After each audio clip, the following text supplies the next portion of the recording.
So I don't know what you were up to this weekend, but I'm going to take a guess that unless you live in North Carolina or are related to one of the players, watch the Hornets back-to-back against Boston and Toronto, not scribbled across your calendar. Actually, let's be honest, with both Duke and UNC advancing to the Sweet 16, we may be able to narrow that down to just player family members. It's been yet another one of those seasons for the Hornets. Just last week, in what had seemed like a concession to being all but mathematically eliminated from a playoff spot, the team had begun shifting its lineups to the whole check out the young guys thing. They certainly didn't go into either of this weekend's games as the favorites, and indeed, on Saturday, Charlotte trailed the Celtics by nearly 20 in the fourth quarter. But then, for some reason, like they've been struck by lightning, people, and given superpowers, the Hornets started playing defense. And in some dazzling offense from Kemba Walker, too, he'd finished with 18 points in the fourth quarter alone. When it was all over, the Hornets had finished the game on a 30-5 run to seal the win. I'm just going to say that again. The Hornets went on a 30-5 run against the Celtics to win the basketball game.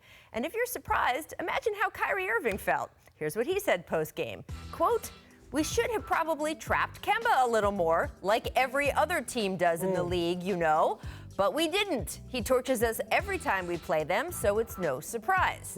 If you think that maybe, possibly, that's a shot at Brad Stevens, well, you're not the only one, and we'll get back to Boston later in the show. But the Hornets didn't have time to reflect on the Celtics or their issues. They were already on a plane up to Toronto to play the Raptors on Sunday. And they initially seemed to carry their good vibes with them. This time it was actually Charlotte that was up double digits in the fourth. But this time it was the opponent that came back. In fact, the Raptors seem to have sealed the game by their end of regulation. Charlotte is 2 points down here, just 3 seconds on the clock. Pascal Siakam knocking that inbounds away from Jeremy Lamb, who had to chase it to the backcourt. And look, if you own a phone or television, you have seen what happens next. One of the most insane buzzer beaters in NBA history.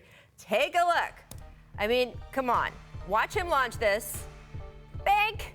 That is insane. I don't know what's better, his teammates' reaction, the way Lamb is talking that talk, like, of course, he knew it would be in the whole time. You know who didn't think it was going in? Kemba Walker, obviously frustrated at the botched inbounds play. He turns away before it even hits the glass. Can't really blame him there. Oh, and let's show the Raptors bench. They just become frozen as this ball hits the hoop, like a Renaissance fresco.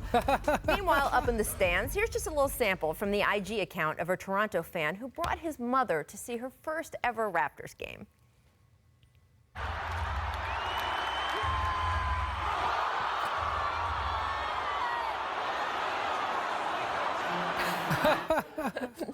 The guy next to her was pretty great, too. It was a crazy weekend for the Hornets, and it leaves them in sort of a crazy spot in the East. 2 games behind the Heat for the 8th seed with 9 games to play. In theory, all that's at stake is a chance to get trounced by the Bucks in the first round. Although, of course, it's much more complicated than that, with Kemba set to be a free agent this summer. If the Hornets don't even make the postseason, again, is he going to get so frustrated that he bolts? Or what if the Hornets do go on a run here and Kemba plays so well he earns an All-NBA spot? Then the Hornets would be able to offer him a supermax to say. But would that even be smart?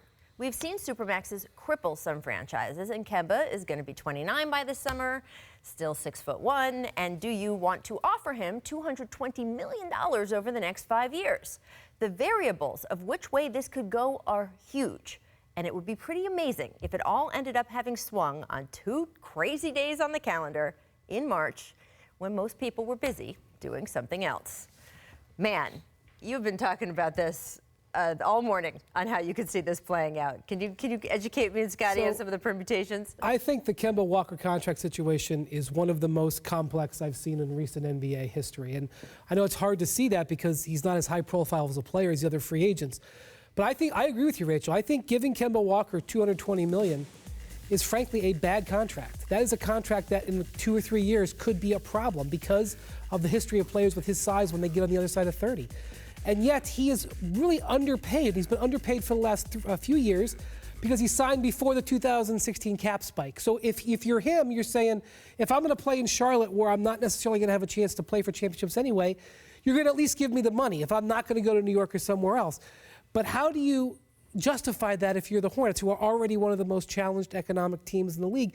But your fans are saying the only reason I come to a Hornets game is to watch what this guy did, like the other day with 18 points in the fourth quarter. And Nick Batum was in the same situation back in 2016. They gave him a 5-year max contract, and it's been like an anchor on the franchise, once bitten, twice shy. At the end of the day, I do not know what you do if you're the Hornets. But if you're Kemba Walker, if you're the player, Scottie, you want that money from that team, right? Yes, I'm staying. I want the money bag. I want to secure the money bag. But from the Hornets standpoint, you're a small market. And we know that small markets, when they get these superstar players, all-stars, Kemba was this season, you got to do everything you can to keep them. Those opportunities don't come that much for you. So I think in this situation that Kemba has the Hornets in the handcuff. They have to give him a max deal or they're going to start over. And you know, small markets can't start over. Right. And they're not going to have... They can't just add water. And probably not going to have a high pick. I mean, I guess they could get lucky in the lottery. But how do you replace Kemba Walker? You don't replace him.